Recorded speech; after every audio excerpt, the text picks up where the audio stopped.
जय श्री राम दोस्तों। तो आज हम लोग डिस्कस करेंगे 2022 का सोशियोलॉजी का question paper BA second semester. ठीक है, तो 2023 का भी क्वेश्चन पेपर डिस्कस कर लिया है, तो 2022 का डिस्कस कर लेते हैं। ये यूनिवर्सिटी की अगर हम बात करें तो महात्मा गांधी काशी विद्यापीठ यूनिवर्सिटी है। उससे अफिलिएटेड जितने भी कॉलेजेस हैं उनमें सेम सोशियोलॉजी के पेपर को मतलब यही आएगा। 2022 में ये वाला क्वेश्चन आया था। So let's see. First question है, the reason for the disintegration of joint family is. तो आंसर होगा all of the above. Westernisation भी है, मॉडर्न एजुकेशन भी है, इंडस्ट्रियलाइजेशन भी है, तो all of the above. Second, who among the following does not belong to lower caste. तो answer is capitalist class. Third, which new upper class emerged in Indian society due to democratic system? So the answer is capitalist class. Okay. Fourth, who was placed as the lowest rank in Varna system? तो सबसे lowest पे है शूद्र। Fifth, who addressed Dalit as exterior caste? तो J.H. Hutton. The answer is C. Who was the chairman of backward class commission? देखिए, backward class commission में जो first हुआ था उसको काका कालेलकर ने किया था, और जो सेकंड हुआ था जिसके जस्ट नीचे जो आंसर है बीपी मंडल जो थे वो सेकंड बैकवर्ड क्लास कमीशन के चेयरमैन थे। ठीक है, so second is the right answer of 7. 8, in which period the status of women is considered as best from the view of rights? तो वैदिक पीरियड में क्या होता था, विमेन को बहुत रिस्पेक्ट मिलती थी, उनके पास बहुत सारे राइट्स होते थे, और फिर बाद में चल के जो है डिफरेंट आप बोल सकते हो कुनीतियाँ थी, लाइक सती प्रथा थी और डिफरेंट चीज़ें, जिसकी वजह से विमेन को बहुत वायलेंस झेलना पड़ा, डोमेस्टिक वायलेंस झेलना पड़ा। बाकी वैदिक पीरियड के टाइम पे उन बहुत अच्छी कंडीशन में थी। ठीक है, क्योंकि विमेन को बहुत ऊंचा दर्जा मिला था वैदिक पीरियड में। 9, when was the protection of women from sexual offences वाला भी था, चिल्ड्रन वाला भी करके है कोई, वो मैं आपको बता दूंगी, बट अभी फ़िलहाल ये जो क्वेश्चन है उसका आंसर होगा 2000। 13 सितंबर 2005 में क्या हुआ कि जो प्रोटेक्शन है women from domestic violence act पास हुआ, जिसकी वजह से विमेन को एक सिक्योरिटी मिली कि अगर उनके घर पे उनके साथ वायलेंस होता है, डोमेस्टिक वायलेंस होता है, तो वो अपने लिए स्टैंड ले सकती हैं। तो सरकार की तरफ से 2005 में ये एक्ट आया था। 10th, who written the book essay on the principle of population? तो answer is Malthus, Thomas Robert Malthus. 11 देखिए, when was the first new population policy announce? तो year 1976 is the right answer. 12, Asian drama written by? तो the book Asian drama is written by Gunnar Myrdal. ठीक है, 13 का देखेंगे, modernisation of Indian tradition written by Yogendra Singh. Yogendra Singh is the professor of GNU। ठीक है, 14, Sanskritisation concept किसने दिया है? तो बहुत ईजी है, MN Srinivas. 15, which of the following condition is an obstacle in national integration of India? तो सभी हैं, यानी रिलीजियस डाइवर्सिटी की वजह से भी, कास्टिज़म की वजह से भी, कल्चरल डाइवर्सिटी की वजह से भी यहाँ पे नेशनल इंटीग्रेशन नहीं हो पाता। सब डिफरेंट होते हैं तो आपस में लड़ते भिड़ते रहते हैं, ये है। ओके, 16 का देखिए, main basis of increasing in casteism. जो जातिवाद इतना बढ़ रहा है उसका मेन रीज़न क्या है? तो पॉलिटिकल रीज़न है। ठीक है, यानी जो पॉलिटिक्स में ये जो कास्ट को लेकर आया जाता है वोट बैंक के लिए, तो ये पॉलिटिकल रीज़न है जो कास्टिज्म आज तक चले आ रहा है। Okay, 17, the writer of Indian village by S.C. Dube. 18 देखिए, which village which are adjacent outer boundary of city is known as? So इसमें आंसर होगा आपका सबर्बन विलेज। ठीक है, 19 देखिए, which of the following is not a characteristics of village? तो social mobility is not the characteristics of village. 20 में आपको पूछ रहा है कि which city of India was found maximum growth of population during 1991 to 2011? तो दिल्ली में उस टाइम बहुत ज़्यादा पॉपुलेशन हुआ करती थी। ठीक है, population growth.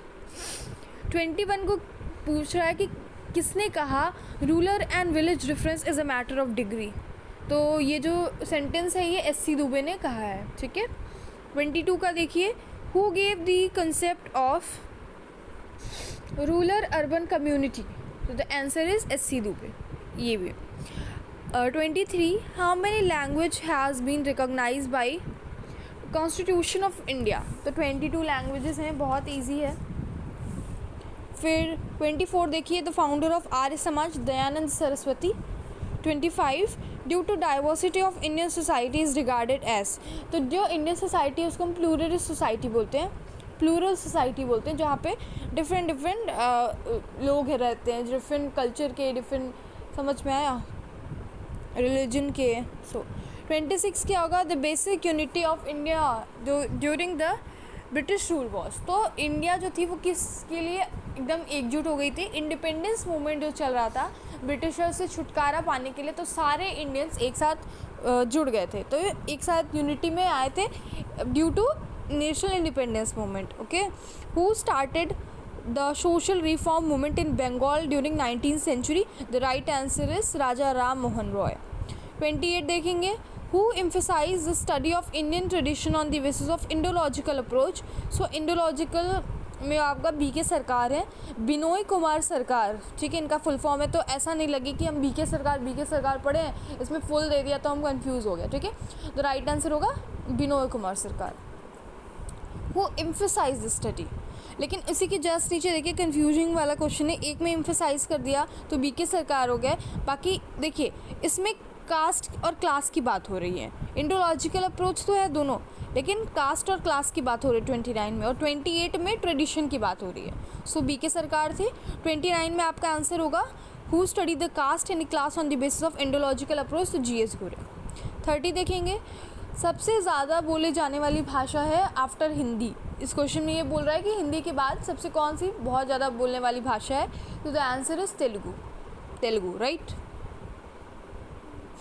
Now 31, the author of the myth of caste system, तो the myth of caste system is written by Narmadeshwar Prasad. Okay, 32, the national language of India is Hindi. 33, which caste is ascribed the highest status in Muslim, so Syed को सबसे highest status मिला है, जैसे हम लोग हिंदू में बोलते हैं तो ब्राह्मण्स होते हैं टॉप पे, तो वैसे सैयद जो होता है वो कास्ट है, उसको टॉप का दर्जा दिया गया है, मुस्लिम्स में भी वही कास्ट सिस्टम भी है। Okay, 34, the main basis of division of states in India, किस बेसिस पे आपका स्टेट्स डिवाइडेड है, लैंग्वेज के बेसिस पे, है ना, एक स्टेट में पर्टिकुलरली लैंग्वेजेस के बेसिस पे वो स्टेट का डिवीजन है। Now 35, the problem of regional inequality, regional inequality जो है वो क्यों है, ड्यू टू डेवलपिंग सोसाइटी, हमारी जो सोसाइटी है वो डेवलप नहीं है, डेवलपिंग है, सो दैट्स वाई इस तरह की चीज़ें देखने को मिलती हैं। 36, which of the following region in India have least number of followers, यानी तो इस्लाम के जो धर्म के लोग हैं वो सबसे कम हैं, ठीक है। 37, बैप्टिज्म इज़ रिलेटेड टू, तो आंसर इज क्रिश्चियनिटी, क्रिश्चियंस वगैरह से रिलेटेड है। 38, how many sects are there in Islam, तो आंसर इज़ 2, कुछ लोग बोल रहे थे कि मैम 5 है, लेकिन 5 नहीं है, मैंने चेक करके आपको ये आंसर बता रही हूँ, क्योंकि 5 ऐसे पिलर्स ऑफ इस्लाम करके तो 5 है, if you search like how many pillars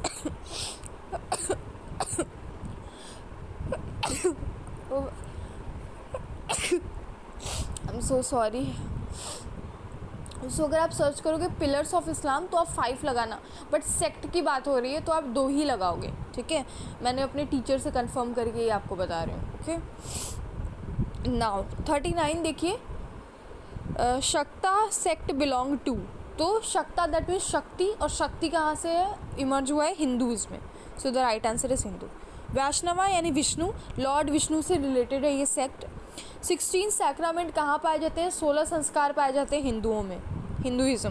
42 की अगर बात करें, Catholic and Protestant are the sects of which religion, तो ये क्रिश्चियनिटी के हैं, आपने मैक्स वेबर का पढ़ा भी था, Protestant ethics a spirit of capitalism उनकी बुक है, तो आपको पता चल गया होगा कि ये क्रिश्चियनिटी से रिलेटेड है, क्योंकि उस टाइम हमने पढ़ा था, दोनों को अच्छे से डीप में डिस्कस किया था। 43, which state has more than 94% of tribal population, the right answer is Nagaland. Okay, 44, who called tribes as backward Hindu, so backward Hindu GS घूरे, उन्होंने बोला ट्राइब्स को बैकवर्ड हिंदू हैं। 44 हो गया, right. 45, which 2 states of India have zero population of tribes? तो देखा जाए तो उत्तर प्रदेश और तमिलनाडु राइट आंसर होगा। Which state in India possesses maximum population of scheduled tribe? तो ST सबसे ज़्यादा मध्य प्रदेश में पाए जाते हैं, ठीक है। 47 देखिए, the basic reason of displacement of tribes. तो ट्राइब्स क्यों डिस्प्लेस कर रहे हैं? क्योंकि due to migration of towards cities, जो सिटीज़ की तरफ माइग्रेशन हो रहा है उसकी वजह से वो डिस्प्लेसमेंट कर रहे हैं, एक जगह से दूसरी जगह मूव कर रहे हैं। Scheduled caste and scheduled tribes atrocities restrain act implemented in? So the right answer is 1990, year 1990। 49 हो गया। 50 देखिए, जस्ट अ मिनट, या 49 देखिए, कौन से आर्टिकल में, which article of constitution the seats have been reserve for ST in the parliament legislative assembly? तो जो शेड्यूल ट्राइब के लिए एक स्पेशल सीट रिजर्व होती है पार्लियामेंट में, तो किस एक्ट के किस आर्टिकल में ये है? सो आर्टिकल 330 एंड 332, ठीक है। 50 देखिए, Verrier Elwin has use the word national park for the revival of? तो नेशनल पार्क जो वेरियर एल्विन ने जो वर्ड यूज़ किया है वो ट्राइब्स की रिवाइवल के लिए बोला है। 51 देखिए, how many characteristics of caste describe by GS Ghurye? GS घूरे ने जो कास्ट की कैरेक्टरिस्टिक्स बताई है अपनी बुक में, तो कितने कैरेक्टरिस्टिक्स बताए हैं? तो they are 6 characteristics, okay. 52, caste is a close class, this statement is given by Majumdar and Madan, okay, भूलना मत। 53 देखो, which characteristics is not related to caste system? तो हाइपोगैमी। हाइपोगैमी यानी मैरिज का वो जो टाइप है जहाँ पे जो लड़का होता है वो पुअर होता है और लड़की होती है वो रिच होती है, और उन दोनों की शादी होती है, तो सोसाइटी उसे एक्सेप्टेंस नहीं देती। सोसाइटी एक्सेप्ट करती है कि लड़का रिच क्लास का हो और लड़की पुअर क्लास की हो। सो हाइपोगैमी, तो ये मैरिज से रिलेटेड है, तो कास्ट में नहीं आएगा। सो 53 का ये आंसर हो जाएगा। 54 देखो, dominant caste concept given by? So MN Srinivas is the right answer. 55, the exponent of occupational theory of origin of caste? So answer होगा नेस्फील्ड। जस्ट उसी के नीचे सेम क्वेश्चन नहीं, सेम क्वेश्चन नहीं है, डिफरेंट है। Religious theory of origin of caste, जब religious theory पूछ रहा है तो आपका Hocart and Senart is the right answer. But इससे पहले वाले क्वेश्चन में ऑक्यूपेशनल थ्योरी पूछा था, जो ओरिजिन ऑफ कास्ट सिस्टम है उसमें, तो आपने नेस्फील्ड लगाया। बट जब आपसे पूछे रिलीजियस थ्योरी ऑफ कास्ट, तो the right answer will be Hocart and Senart. Homo Hierarchicus book written by Louis Dumont. 58, the author of caste in India J.H. Hutton. So 59 या वे वाज या 59। So which perversion is related to caste system? The right answer is untouchability. वैसे option देख के ऐसा लगता है कि सारे होंगे, ऑल ऑफ द अबव होगा, बट इसमें एक स्पेसिफिक आंसर हो सकता है, दैट इज़ अनटचेबिलिटी। 60 देखिए, by which article the constitution abolish the untouchability? तो कॉन्स्टिट्यूशन ने अपने आर्टिकल 17 में अनटचेबिलिटी को अबॉलिश किया है, समझ में आया। Hindu marriage is a religious sacrament. 62, the traditional form of Hindu marriage is marriage by exchange. कि मतलब पैसा वो ब्राइड को ब्राइड के फादर ग्रूम को गिफ्ट करते हैं एंड देन वो शादी पक्की होती है and all this kind of thing. तो traditional form of Hindu marriage is oh no. So देखिए, मैरिज बाय एक्सचेंज नहीं है इसमें। जैसे हमको ऐसा लगता है कि जो मैरिज बाय एक्सचेंज है वो हिंदूज़ में होगा, बट ऐसी कोई भी मैरिज जो है उसमें पॉसिबल नहीं है। जो हिंदू मैरिज है उसमें मैरिज बाय एक्सचेंज नहीं है, मैरिज बाय इंट्रूशन नहीं है, मैरिज बाय ट्रायल नहीं, बल्कि हम इस तरह की चीज़ें ट्राइब्स में देख सकते हैं। ट्राइब्स में मैरिज बाय सर्विस भी आता है और उसी ट्राइब्स में हमारे मैरिज बाय परचेज भी आता है। सो ये सब ट्राइब्स की चीज़ें हैं। हिंदू मैरिज में ऐसा कहीं भी कुछ नहीं होता, क्योंकि लोग कंफ्यूज होते हैं। दैट्स वाई मैंने बोला कि ब्राइड के पेरेंट्स पैसा देते हैं ग्रूम को, सो एक्सचेंज वाला सिस्टम है पैसे से रिलेटेड। सो दैट्स वाई मैंने आंसर आपको हिंदू मैरिज बताया, but the right answer will be none of the above. इनमें से कोई भी हिंदू मैरिज का ट्रेडिशनल टाइप नहीं है। 63 देखिए, name the traditional temporary marriage among Muslims. तो मुस्लिम में जो टेम्परेरी मैरिज होती है वो मुताह होती है, ओके। 64 देखिए, मैरिज बाय सर्विस। 65 देखिए, मैरिज बाय नो। 64 का आंसर होगा marriage by service is related to tribes. 65 में पूछ रहा how many types of Hindu marriage are there. तो 8 तरह की हिंदू मैरिज होते हैं, जिसमें से 4 जो है वो स्टैंडर्ड होता है और 4 जो होता है वो सोसाइटी उसमें एक्सेप्टेंस नहीं देती, ठीक है। या 66 देखिए मैरिज बाय परचेज, इसमें भी ट्राइब्स का है, इससे कहीं और कोई रिलीजन अटैच नहीं है, ना ही क्रिश्चियनिटी है, ना ही हिंदूज़ है, ना ही मुस्लिम्स है। Marriage by purchase is related to tribes, ठीक है। 67 का आंसर देखो, in Hindus the prohibition of marrying within their clan पिंड और प्रवर इज कॉल्ड। तो जो उनके पिंड बोलते हैं ना कि सेम पिंड के लोग शादी नहीं कर सकते, उसे एक्सोगैमी बोलते हैं, ठीक है। 68 हिंदू मैरिज एक्ट, तो the right answer will B 1955, May 1955. 69 which church is given more importance of Christian marriage. Christian marriage जब होती है तो कैथोलिक चर्च को ज़्यादा इंपॉर्टेंस प्रिविलेज मिलती है। 70 देखिए, जो गौतम बुद्ध थे उनका बचपन में क्या नाम था, सो the right answer will B Siddharth. 71 what is धर्म अर्थ काम मोक्ष, तो इट इज़ पुरुषार्थ। 2023 में भी पूछा है, 2022 में भी पूछा है, समझ रहे हो। एंड 72 अष्टांगिक पाथ इज रिलेटेड टू, तो right answer is Buddhism. 73 in which form हज़रत Mohammed recognised in Islam, so in the form of prophet. 74 which of the following is the characteristics of joint family, तो which of the following is not a characteristics of joint family, तो formal relationship होगा इसका answer.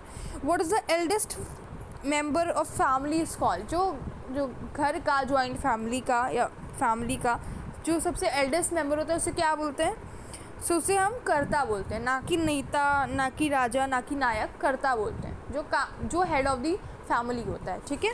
सो ये video हो गई complete. I hope आपको ये जो है हेल्प की होगी। So previous year question paper जो है पढ़ के जाना, जितना भी मैंने करवाया है, मैंने 2 पेपर डिस्कस कर दिए 2023 2022। आई होप ये आपको हेल्प करेगा and all the best for your examination. जय श्री राम।